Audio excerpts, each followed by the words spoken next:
এই first time Bagnan জলপাইয়ের জলের ঢেউটা পেলাম, যেহেতু জোয়ার আছে, জোয়ার হচ্ছে এখন, জল আস্তে আস্তে বাড়ছে, অনেক লোক এসছে স্নান করতে। যদি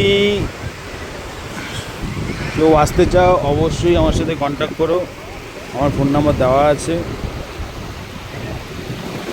একদম ফুল প্যাকেজে তোমাদেরকে এখানে নিয়ে এসে ঘুরিয়ে দেবো।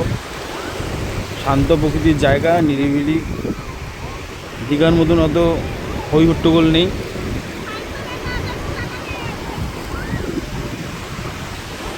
আমার তো দীঘার থেকে এটা অনেক বেশি ভালো লাগে, অনেক বেশি ভালো লাগে দীঘার থেকে।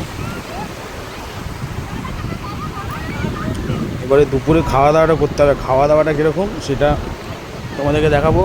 কাঁকড়া আছে প্রচুর, জানো, ওই দেখো লাল কাঁকড়া, কিন্তু সকাল টাইমে কাঁকড়াগুলো দেখা যায়, এখন দেখতে পাবে না। হ্যাঁ, তোমাদের জায়গাটা কেমন লাগছে? জায়গাটা কেমন লাগছে কাকিমা? আর ওই হোটেলটা, হোটেলটা তোমার বলছিল ভালো লাগবে না, ভালো লাগে। এবার দেখতে হবে দুপুরে খাওয়া দাওয়াটা কেমন, তাই তো? হ্যাঁ, রুটি দিলে ভালো হতো। দুপুরে রুটি কে খায়? তন্দুরি রুটি খাও।